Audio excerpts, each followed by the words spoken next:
দাঁড়া শেফালি, কোথায় গিয়েছিলি? উত্তরপাড়া কণিকাদের বাড়িতে গিয়েছিলাম। এত দেরি করলি কেন ফিরতে? কত বেলা হয়ে গিয়েছে সে খেয়াল আছে?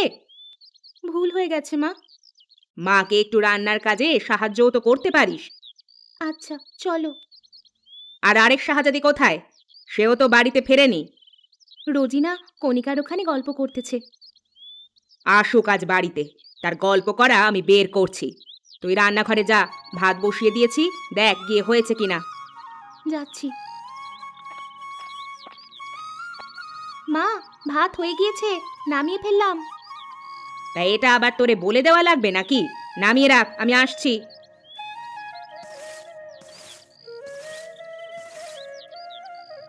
এত দেরি করলি কেন? গল্প করতে করতে দেরি হয়ে গিয়েছে মা। গল্প করলে তো আর পেটে ভাত যাবে না, কাজ করা লাগে। আমি একা একা কিভাবে এত কিছু সামাল দিব? একটু সাহায্য করলেও তো পারিস নাকি? আচ্ছা, বলো কি করতে হবে? খাবার খেয়ে বাজার থেকে কিছু মাছ তরকারি কিনে নিয়ে আসবি। ঠিক আছে মা, এখন কি করব? গোয়াল ঘর থেকে গরুটাকে বের করে খড়ের পাল্লার সাথে বেঁধে দিয়ে আয়। আর দেখ শেফালির তরকারি রান্না শেষ হলো কিনা। আচ্ছা, দেখছি। মেয়ে দুটোকে নিয়ে আর পারলাম না। আমি একা মানুষ, কিভাবে সংসারের চারদিক সামলাবো? পুরুষ মানুষের কাজ কি আমি মেয়ে মানুষ হয়ে করতে পারি? আপু, তোমার তরকারি রান্না করা হয়েছে? না রে, আর একটু বাকি আছে। ক্ষুধা পেয়েছে তো, তাড়াতাড়ি করো একটু। তুই আগে বাড়িতে ফিরলেই তো হতো, দুজনে রান্না করলে আগেই হয়ে যেত। তুমি রান্না শেষ করো, আমি ঘরে পানি নিয়ে যাই। ঠিক আছে।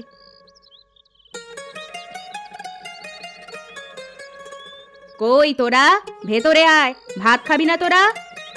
আসছি মা। কই থাকিস, শুধু ডাকা লাগে তোদের? বাইরেই ছিলাম। কোণে মাদুর রাখা আছে, নিয়ে এসে মেঝেতে বিছিয়ে বসে পড়, আমি খাবার দিচ্ছি। মা, তুমি আমাদের সাথে এমন করো কেন সব সময়? তোরা যে এমন করিস, কোনো কথা শুনিস না, কোনো কাজ করতে চাস না, তাই এমন করি। তোরা দুজন ভালো মতো চললেই আমি এমনটা করতাম না। আমরা ছোট মানুষ, এত কাজ আমরা কিভাবে করব? কি আর করার, তোদের বাবা বেঁচে থাকলে সেই এগুলো করত। বাবা কিভাবে মারা গেছে মা? কোনো এক অদ্ভুত অসুখে তোর বাবা মারা গিয়েছে। ভালো কথা মনে হয়েছে। রোজিনা, খাওয়া শেষ করে গরুর দুধ নিয়ে বাজারে যাবি বিক্রি করতে।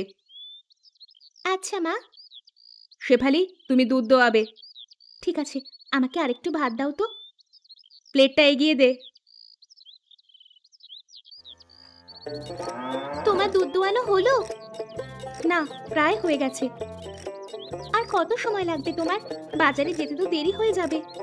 দাঁড়া না একটু, কথা বলিস না। কথা বলতে গিয়ে বেশি নাড়াচাড়া হলে দুধ মাটিতে পড়ে যাবে।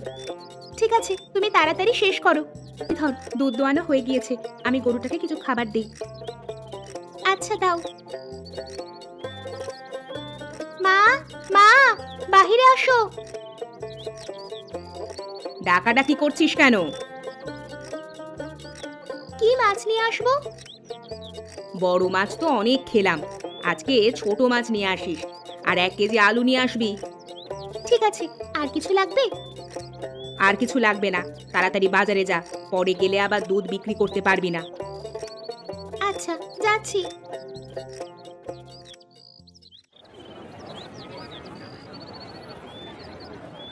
এটা আবার কেমন বাজার? শুধু মেয়ে মানুষই দেখা যাচ্ছে। যেদিকে তাকাই সেদিকেই শুধু মেয়ে মানুষ, কোনো পুরুষ মানুষ তো দেখাই যাচ্ছে না। মা, বালতির দুধ তুমি নিয়ে এসেছো?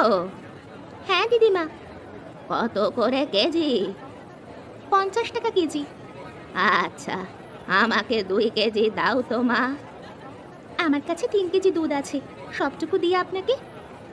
আচ্ছা মা, সবটুকুই ঢেলে দাও। দিদিমা, বাজারে সবাই মহিলা মানুষ এসেছে কেন? তুমি কি বাজারে এই প্রথম এসেছো? হ্যাঁ দিদিমা। তাই হয়তো জানো না, এই গ্রামে কোনো পুরুষ মানুষ নেই। সব পুরুষ মানুষ কোথায় গিয়েছে? গ্রামের সব বেশিরভাগ পুরুষ মানুষ অদ্ভুত একটা অজানা অসুখে মারা যায়। তা দেখে বাকি পুরুষ মানুষ এই গ্রাম ছেড়ে অন্য গ্রামে চলে গিয়েছে। আচ্ছা, আমার বাড়ি যেতে হবে মা, আমি এখন আসি। এই নাও, তোমার টাকা নাও। ধন্যবাদ দিদিমা। এই ছোট মাছগুলো কত টাকা কেজি চাচি? 100 টাকা কেজি মা, দিব তোমাকে। মাছ ভালো হবে তো? তুমি নিশ্চিন্তে থাকো, ভালো হবে। আচ্ছা, 1 কেজি দেন তো আমাকে। আচ্ছা।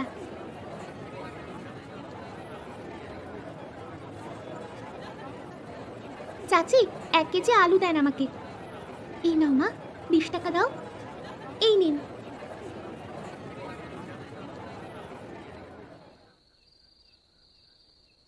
কিরে, সবটুকু দুধ বিক্রি করেছিলি? হ্যাঁ মা। মাছ নিয়ে এসেছিস তো? নিয়ে এসেছি, আলুও নিয়ে এসেছি। আজকে তো আর মাছ কাটতে পারবি না, এক কাজ কর, পানি দিয়ে পাতিলের মধ্যে ঢেকে রেখে দে। ঠিক আছে। শেফালি। কি মা? গরুটাকে গোয়াল ঘরে ঠিকমতো বেঁধে রেখেছিস তো? হ্যাঁ মা, ঠিকমতো বেঁধে খড় দিয়ে এসেছি। দরজা লাগিয়েছিলি? ভালো করে দরজা আটকিয়ে রেখেছি মা, তুমি কোনো চিন্তা করো না। রাত হয়ে গিয়েছে, খেয়ে ঘুমিয়ে পড়। বেশি রাত জাগা যাবে না, সকালে আমাদের অনেক কাজ আছে। তুমি খাবার বেড়ে দাও। নাড়া, দিচ্ছি।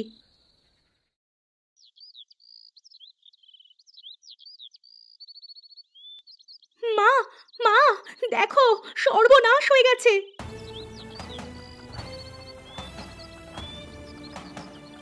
কি হয়েছে? সকাল সকাল চিল্লামিল্লি করছিস কেন? গোয়াল ঘরের ভিতরে গরু নেই। কি সর্বনাশের কথা বলিস? গরু নেই মানে? গরু কোথায় যাবে? আমি এসে দেখি দরজা খোলা, ভিতরে গরু নেই। মনে হয় রাতে চোর এসে চুরি করে নিয়ে গিয়েছে। হায় হায় হায়, আমার এ কি ক্ষতি হয়ে গেল! রোজিনা, কই তুই? দেখে যা, আমাদের গরুটা চুরি হয়ে গেছে। কিভাবে চুরি হলো? রাতে চুরি করে নিয়ে গেছে চোর। এখন আমাদের সংসার চলবে কি করে? দুধ না বিক্রি করলে আমরা খাবো কি? আমি কয়েকবারই ঘুরে দেখে আসি কোনো জায়গায় ছুটে গিয়েছে কিনা। চোরে কি তোর জন্য গরু নিয়ে বসে থাকবে? নিয়ে অন্য গ্রামে চলে যাবে। তবুও দেখে আসি। আচ্ছা, যা। কণিকা, বাড়িতে আছিস? কি? আমি শেফালি, বাইরে আয় তো। তারা আসছি। কি হয়েছে? এত সকাল সকাল তুই আমার বাড়িতে? আমাদের গরুটা মনে হয় চুরি হয়ে গিয়েছে রে, সকাল থেকে পাচ্ছি না। তুই কোথাও দেখেছিস? আমি তো কোনো গরু দেখি নাই। তুই আরো কিছু বাড়িতে গিয়ে জিজ্ঞাসা করতে পারিস, যদি তারা দেখে থাকে। আচ্ছা, তুই থাক, আমি একটু সামনে গিয়ে জিজ্ঞেস করে দেখি। আচ্ছা, যা। চাচি, এখান দিয়ে কোনো গরু যেতে দেখেছেন? না মা, কোনো গরু আমি যেতে দেখিনি। কেন? আমাদের গরুটা চুরি হয়ে গিয়েছে, যদি নিয়ে যেতে দেখে থাকেন তাই জিজ্ঞেস করছিলাম। চুরি হয়ে গেলে আর যে খুঁজে পাবে না মা, কারণ চুরি করা সব গরু পাশের গ্রামে নিয়ে চলে যায়। খোঁজাখুঁজি বাদ দিয়ে বাড়ি ফিরে যাও। না পাওয়া গেলে খুঁজে আর তো লাভ নেই, বাড়িতে ফিরে যাই। সেটাই ভালো হবে।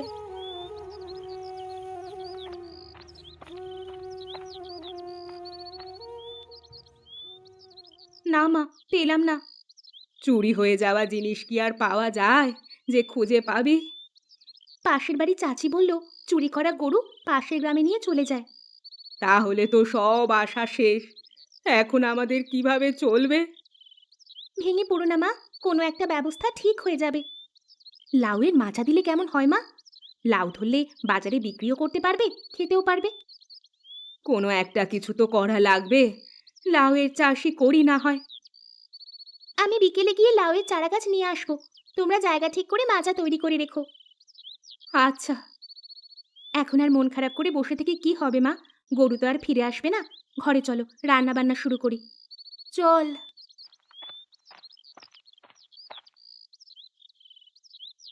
মা, আমি বাজারে গেলাম।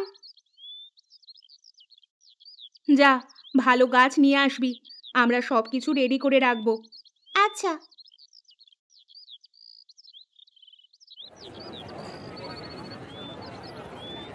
চাচি, আপনার কাছে দেশি লাউয়ের চারা গাছ আছে? আছে। কতগুলো নিবে তুমি? 4-5টা চারা গাছ হলেই হবে। কত করে পিস বিক্রি করেন? বেশি না, মাত্র 5 টাকা পিস। লাউ ধরবে তো? তুমি নিশ্চিন্তে থাকো মা। আচ্ছা, 4টি চারা গাছ দেন তো আমাকে। ঠিক আছে মা, এই নাও।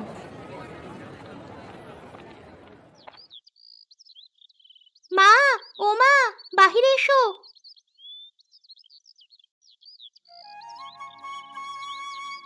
মা, মাচা তৈরি করতে বলেছিলাম যে, তৈরি করেছো? হ্যাঁ রে, করেছি। চারা গাছ কত করে নিল? 5 টাকা পিস। যাক, ভালোই হয়েছে। তা ফলন কেমন হবে সেটা বলেছে? বললো তো ভালোই হবে। তাছাড়া আমাদেরও তো যত্ন করতে হবে, তাই না? দে, চারাগুলো আমার কাছে দে। এক্ষুনি আমি রোপণ করে জল দিয়ে দিচ্ছি।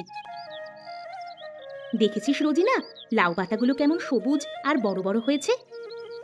তা তো দেখতেই পাচ্ছি। যে পরিমাণ যত্ন আমরা 2 বোন মিলে করেছি, এখন যদি তার ফল না পাই তাহলে কেমন হবে বল? তা যা বলেছিস। শুধু পাতা কেন, দেখ তো কতগুলো লাউও ধরেছে। আর কিছুদিন পরে বড় হলে আমরা খেতে পারবো, সেই সাথে বাজারেও বিক্রি করতে পারবো। বাহ, পুরো মাচা তো একদম সবুজ হয়ে গেছে। তোরা কাজ শেষ করে লাউ পাতা, লাউ ডগা তুলে নিয়ে আসিস। ঘরে তো আর তেমন কিছুই নেই, আজ লাউ পাতা দিয়েই সবাই খাবো। মা, আজ লাউ পাতা, লাউ পাতার ডগা, আলু দিয়ে সাথে জিরার ফোড়ন দিয়ে তরকারি রান্না করবে। ভীষণ ভালো লাগে খেতে। আচ্ছা, আমি তাই করব। মা, অনেকক্ষণ ধরে তো বসে আছি, কেউ তো আমাদের কাছে আসছে না। এত অস্থির হলে হবে? চুপ করে বসে থাক। যার দরকার হবে সে নিশ্চয়ই আসবে। তা আপনার লাউ কত করে? 50 টাকা করে। আপনি কয়টা নেবেন? পাগল নাকি? লাউ আবার 50 টাকা করে হলো কবে থেকে? 20 টাকায় দেবেন? না, এই দামে দেয়া সম্ভব নয়। আচ্ছা, যাই তাহলে। তুমি বসে থাকো, দেখি কে কিনতে আসে তোমার কাছে এত দাম দিয়ে। মা, তুমি মনে হয় বেশি দাম চাইছো। 20 টাকা করেই ছেড়ে দাও। এমনিতেই তো কেউ কিনতে আসছে না। লাউ কত করে? 50 টাকা। আমরা পাইকারি দামে সবগুলো কিনে অন্য বাজারে বিক্রি করব। তুমি দাম সেভাবেই বলো। আচ্ছা, তাহলে 35 টাকা করে দিয়েন। এই নাও টাকা। যদি কিছু মনে না করেন, তাহলে আমি কি জানতে পারি আপনারা কোন বাজারে নিয়ে গিয়ে বিক্রি করবেন? কেন, তুমিও যাবে নাকি? আসলে খুচরো বিক্রি করতে হলে তো প্রতিদিন অল্প অল্প করে বাজারে লাউ নিয়ে আসতে হবে। টাকাও কম পাওয়া যাবে, পরিশ্রমও বেশি হবে। তাই যদি বলতেন যে আপনারা কোন বাজারে বিক্রি করেন, তাহলে খুব উপকার হতো। এই বাজার শহরের কাছাকাছি, কাঞ্চন ব্রিজের কাছে। তা তো এখান থেকে অনেক দূরে। তুমি এত দূরে যেতে পারবে? পারবো না কেন? তাছাড়া ওই বাজারে তো আর প্রতিদিন যাব না, সপ্তাহে 1 বা 2 দিন গেলেই হবে। আপনাদেরকে অসংখ্য ধন্যবাদ, আমার অনেক উপকার করলেন।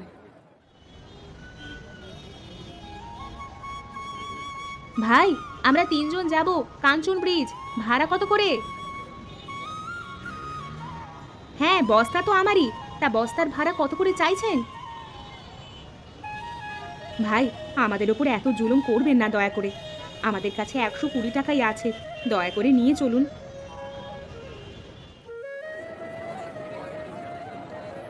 বাহ, গরুটা তো দেখতে খুব মিষ্টি।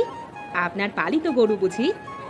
নিজের হাতেই পেলে পুষে বড় করেছি, অভাবে পড়ে বিক্রি করছি।